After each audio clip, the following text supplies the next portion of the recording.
குர்ஆன் ஹதீஸ் சம்பந்தமான ஒரு கேள்வி. அதாவது குர்ஆனை பாதுகாத்த அல்லாஹ் வந்து ஏன் ஹதீஸை பாதுகாக்கல? ஏன்னா எல்லா அமைப்புகளும் வந்து ஆளுக்கு ஒரு ஹதீஸை சொல்லிட்டு இது தாயிஃப் ஹதீஸ்னு சொல்றாங்க.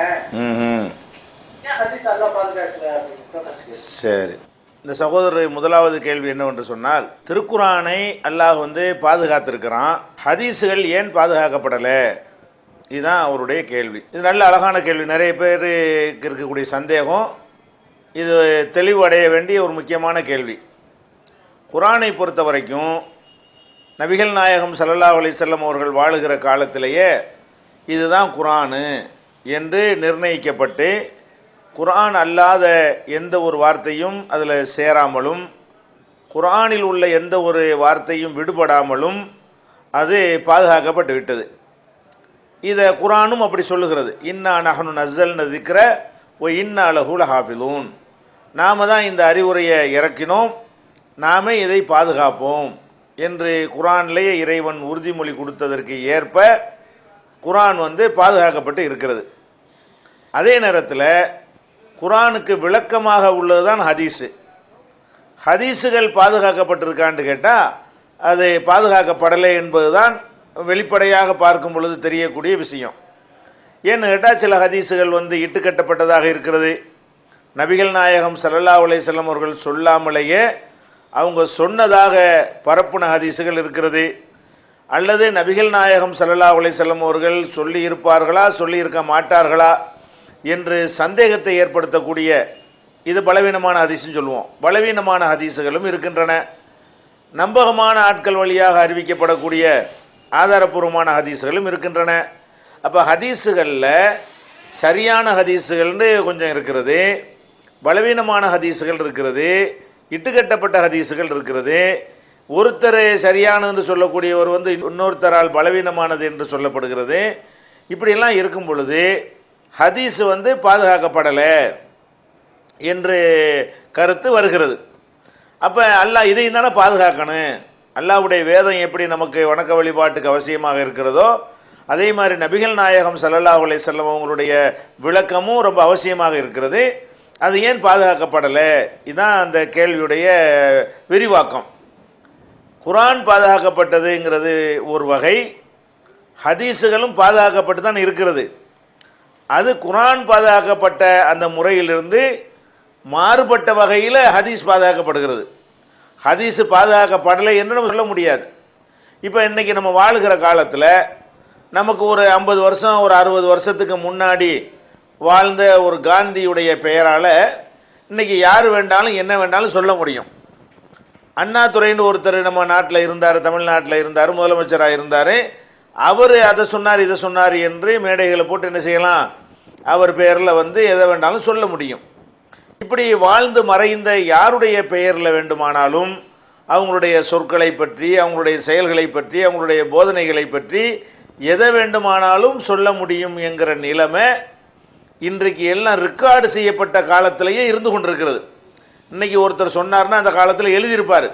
அப்போ எழுத்து நடைமுறைக்கு வந்த காலத்திலேயே இந்த மாதிரி எல்லாம் சொல்வதற்கு வாய்ப்புகள் இருக்கிறன்னு நம்ம பார்க்குறோம். ஆனால் எல்லாமே எழுத்து வடிவத்தில் ஆக்கப்படாத ஒரு 200 வருடத்திற்கு முன்னாடி, ஒரு 500 வருடத்திற்கு முன்னாடி வாழ்ந்தவராக இருந்தால் அவர் சொன்னதை பற்றி யார் வேண்டாலும் எதை வேண்டாலும் விட்டு அடிக்கலாம். இப்படி சொல்லப்படுமையானால் அது அவர் சொன்னாரா இல்லையா என்று அதை உறுதிப்படுத்தக்கூடிய எந்தமாவது ஒரு அம்சம் இருக்குமானா இருக்காது. ஒருவர் சொன்னார் என்று நம்ம எதை வேண்டாலும் சொல்ல முடியும். அப்படி ஒரு 4 பேர்கிட்ட பரவி போச்சுன்னு வைங்களேன், அது நமக்கே திருப்பி வரும். நம்ம தான் அதை நம்மளே பரப்பி விட்டோன்னு வைங்க, கடைசியில் ஒரு ரவுண்ட் அடிச்சுட்டு நமக்கே அந்த செய்தி என்ன செய்யும், புது செய்தி மாதிரி வந்து சேரும். அப்போ யாருடைய பெயரில் வேண்டுமானாலும் எதை வேண்டுமானாலும் சொல்லலாம் என்ற வகையில் பார்த்தால் இன்றைக்கு நவீன காலத்தில் கூட சொல்ல முடியும். அப்போ 14 நூற்றாண்டுக்கு முன்னாடி வாழ்ந்தவர்கள் அனைத்துமே எழுத்து வடிவத்தில் ஆக்கப்படாதவர்கள் என்று சொன்னால் அவங்க பேரில் எதை வேண்டாலும் இட்டு கட்டுறது ரொம்ப லேசானது. ஆனால் அல்லாஹ் என்ன செய்கிறான்னு கேட்டால் அதையும் பாதுகாக்கிறான். இன்றைக்கு நபிகள் நாயகம் ஸல்லல்லாஹு அலைஹி வஸல்லம் பேரால் ஒருத்தங்க இட்டு கட்டினாங்கன்னு சொன்னால் அது இட்டு கட்டப்பட்ட செய்தி தான் என்று நம்ம கண்டுபிடிச்சி ஆராய்ச்சி பண்ணக்கூடிய வாசலை அல்லாஹ் திறந்து வச்சிருக்கிறானே, அதே பாதுகாக்கிறது தானே. இப்போ இட்டுக்கட்டப்பட்ட ஹதீஸு இது இந்த குரானுக்கு இது மாற்றமாக இருக்குது, நம்ம எப்போ தள்ளுபடி பண்ணிடுறோமோ அதிலிருந்து என்ன விளங்குகிறது, அல்லாஹ் வந்து அதுக்கு ஒரு பாதுகாப்பை ஏற்படுத்தி இருக்கிறான். இந்த மாதிரி வேறு யாருடைய சொல்லையும் இப்படி தள்ளிட முடியாது. ஏன்னா சொல்லக்கூடிய ஆட்களுக்கு வரலாறு கிடையாது. குரான் ஹதீஸை பொறுத்த வரைக்கும் எப்படி இருக்கிறது, நபிகள் நாயகம் ஸல்லல்லாஹு அலைஹி வஸல்லம் அவர்களுடைய சொற்களை, அவங்களுடைய செயல்களை, அவங்களுடைய அங்கீகாரங்களை எல்லாம் சொல்லக்கூடிய அறிவிப்பாளர் இருக்கிறாங்களே, இந்த மாதிரி அறிவிப்பாளர்கள் 5 லட்சம் அறிவிப்பாளர்களுடைய வரலாறு பாதுகாக்கப்பட்டிருக்கிறது. ஒரு மனிதருடைய சொல் பற்றி ஆய்வு செய்வதற்காக அந்த மனிதர் சொன்னாரா இல்லையா என்பதை உரசி பார்த்து கண்டுபிடிப்பதற்காக ஒரு 5 லட்சம் பேருடைய வரலாறு வந்து இன்னைக்கு பாதுகாக்கப்பட்டிருக்கிறது. புகாரி இமாமுக்கு ஒரு ஹதீஸ் கிடைக்கிறது என்று சொன்னால் அவருக்கும் அவருக்கும் ரசூல் ஸல்லல்லாஹு அலைஹி வஸல்லத்துக்கும் இடையில் ஒரு 7 பேர் 6 பேர் இருப்பாங்க. அவர்கிட்ட சொல்லி வரும். ஒரு ஹதீஸுக்கு 6 பேர் 10 பேர்னு வச்சுக்கிட்டீங்கன்னு சொன்னால் அப்போ வந்து பல்லாயிரக்கணக்கான ஹதீஸுகள் இருக்கும் பொழுது பல லட்சக்கணக்கான பேர்கள் வந்து அதில் இடம்பெறுகிறார்கள். அப்படி இடம்பெறக்கூடியவர்கள் எல்லாம் அவங்க யார், அவங்களுடைய வரலாறு என்ன, அவங்களுடைய நம்பகத்தன்மை என்ன, அவங்களுடைய நினைவாற்றல் என்ன, இந்த மாதிரியான விஷயங்கள் எல்லாம் பாதுகாக்கப்பட்டிருக்கிறது. அப்போ என்ன பண்ணுறான்னு கேட்டால் அல்லாஹ் நபி ஸல்லல்லாஹு அலைஹி வஸல்லம் அவங்களுடைய சொற்களை குர்ஆன் மாதிரி பாதுகாத்திருந்தால் குர்ஆனும் ஹதீஸும் ரெண்டு ஒன்றாகி போயிடும். ஒன்றாவும் ஆயிடக்கூடாது. குர்ஆனுக்கு கொடுக்குற அந்த அந்தஸ்து அதுக்கு வந்துவிடக்கூடாது. அதே நேரத்தில் நபிகள் நாயகம் ஸல்லல்லாஹு அலைஹி வஸல்லம் அவர்கள் சொன்ன விஷயங்களும் பாதுகாக்கப்படணும் என்பதற்காகத்தான் இந்த அவங்களோட வாழ்க்கையோட தொடர்புடைய அவங்க செய்தி யார் நேர கேட்டார்களோ சஹாபாக்கள், அவங்களுக்கெல்லாம் வரலாறு இருக்கிறது. அந்த சஹாபாக்களுடைய சொற்களை அடுத்த தலைமுறைக்கு அறிவிக்கக்கூடிய தாபியின்களாக இருந்தால் அந்த தாபியின்களுக்கு வரலாறு இருக்கிறது. தாபியின்களில் யார் ஹதீஸ்களை அறிவிக்கக்கூடியவர்களாக இருக்கிறார்களோ அந்த தாபியின்கள் தாபியின்களுக்கு அறிவித்தார்களே ஆனால் அவங்களுக்கு வரலாறு இருக்கிறது. அவங்களிடமிருந்து அடுத்து கேட்கக்கூடிய தலைமுறைக்கு வரலாறு இருக்கிறது. இப்படி ஒவ்வொருத்தருக்கும் என்ன இருக்கிறது, வரலாறு இருக்கிறது. அப்போ இந்த 5 லட்சம் பேருடைய வரலாறை பாதுகாத்து அவர்களை எடை போட்டு பார்த்து இந்த ஹதீஸு சரியானது இல்லை. இப்போ நபிகள் நாயகம் ஸல்லல்லாஹு அலைஹி வஸல்லம் சொன்னதாக ஒருத்தர் சொல்கிறாரு, ஆனால் அவர் வந்து ஒரு மரகலண்டவராக இருந்தார் அப்படின்னு ஒரு ஆதாரம் கிடைச்சின்னு வைங்க. அப்போ நம்ம என்ன பண்ணிடுவோம், இதை சொல்லக்கூடியவர் வந்து ஒரு மனநோயாளியாக இருந்திருக்காரு, மனநோயாளியாக இருக்கிறவர் இதை சொல்கிற காரணத்தினால இதை ரசூல் ஸல்லல்லாஹு சொல்லியிருக்க மாட்டாங்க என்று சொல்லி சந்தேகத்துக்கிடமான விற்று என்பதும் மார்க்கத்தில் உள்ள ஒரு விஷயமா இருக்கிறதுனால, குர்ஆனில் உள்ள ஒரு போதனையாக இருக்கிற காரணத்தினால அந்த குர்ஆன் அளவுகளை கொண்டு நம்ம தள்ளுபடி பண்ணிடுறோம்.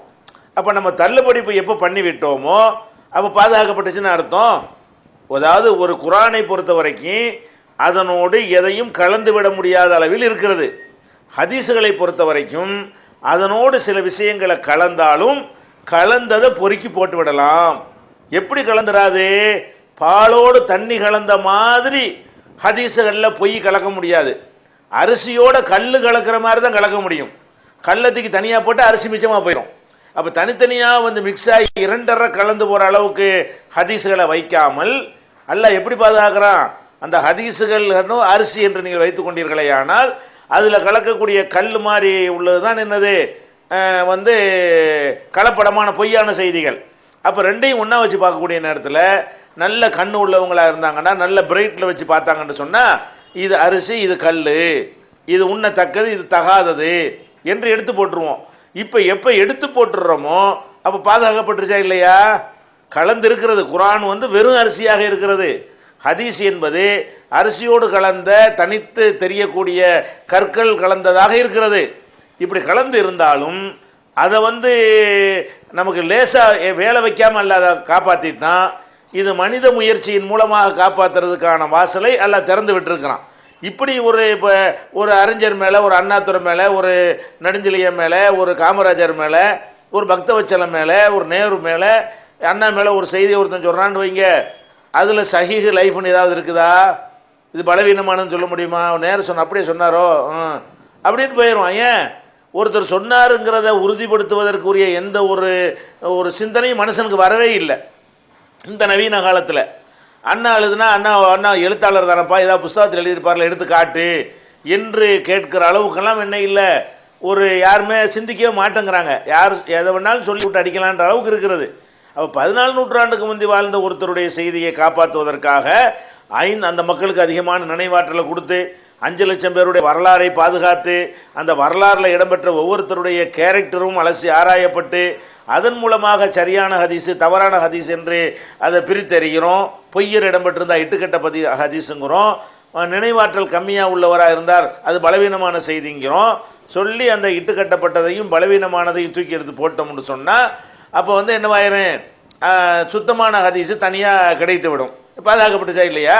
இப்போ நம்ம அமல் செய்வதற்கு சரியான ஹதீஸை கண்டுபிடிக்க முடியுமாக இருந்தால் அப்போ நீங்கள் என்ன விளங்கிக்கிறனே, அதுவும் பாதுகாக்கப்பட்டு தான் இருக்கிறது. இந்த பாதுகாப்பு நமக்கு போதுமானது. ஏன் இதெல்லாம் எல்லாம் செய்கிறான்னு கேட்டால் அப்போ தான் மனிதர்கள் ஆய்வு பண்ணுவாங்க. ரொம்ப வாழைப்பழத்தை உரித்து வாயில் திணிக்க முடியாது. அது உரித்து சாப்பிட்ற வேலையை நம்ம செய்யணுமா இல்லையா? அந்த மாதிரி எல்லாம் என்ன செய்கிறான்னு கேட்டால் நீங்கள் மனிதர்கள் முயற்சி பண்ணி இந்த மாதிரி கண்டுபிடிங்க. குர்ஆனில் அதுக்கான வாசல்லாம் திறக்கப்பட்டிருக்கிறது. எப்படி திறக்கப்பட்டிருக்கிறது? ஒலா தக்ஃபு மா லைஸ லக பிஹி இல்முன், உனக்கு திட்டவட்டமான ஞானம் இல்லாட்டி பின்பற்றாதே. ரசூல் ஸல்லல்லாஹு அலைஹி வஸல்லம் சொன்னான்னு கன்ஃபார்மாக தெரிஞ்சாதான் நீ பின்பற்றமே தவிர சொல்லி இருப்பார்களா சொல்லியிருக்க மாட்டார்களா என்று சந்தேகம் வறுமையானால் சந்தேகத்திற்கு இடமானதை நீ விட்டுவிடு என்று அல்லாஹ் என்ன செய்கிறான், குர்ஆனில் சொல்லி காட்டுகிறான். இதெல்லாம் அந்த ஹதீஸ்களை பாதுகாப்பதற்கு இந்த வசனத்தில் சொல்லப்படுகிற கட்டளை உதவுகிறது.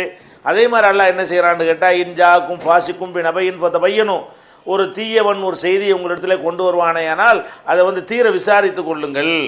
எந்த ஒரு செய்தியை கொண்டு வந்தாலும் ஆளை வச்சு நீங்கள் என்ன செய்யுங்க, இட போட்டு விசாரித்து கொள்ளுங்கள் என்று அல்லாஹ் சொல்கிறான்.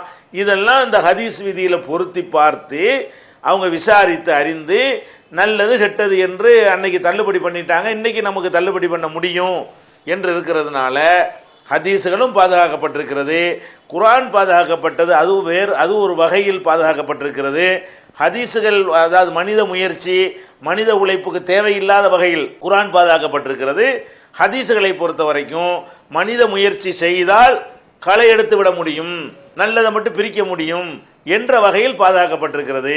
அப்போ இதுவும் பாதுகாக்கப்பட்டுச்சுன்னு அர்த்தம். பாதுகாப்புக்கு எந்த விதமான குந்தகமும் ஏற்படல. கொஞ்சம் அப்போ தான் மூளை ஷார்ப்பாகும். சும்மா வெறும் சரியான சார்ந்த இந்த மாதிரி ஆய்வுகளும் வரவா செய்யும். ஆய்வுகள் வருவதற்கு சிந்தனைகள் கூறாவதற்கு இதெல்லாம் இருந்தால் நல்லா இருக்கும்னு நல்லா நாடி இருப்பான். அவன் ஏதோ ஒரு ஹிக்குமத்துக்கு அதை செஞ்சுருப்பான். ஆனால் கண்டிப்பாக பாதுகாக்கப்பட்டிருக்கு. பொய்யான செய்தி என்னை கூட உட்காந்து என்ன செய்கிறோம், நமக்கு களை எடுக்க முடிகிறது. அதான் அதில் உள்ள விஷயம்.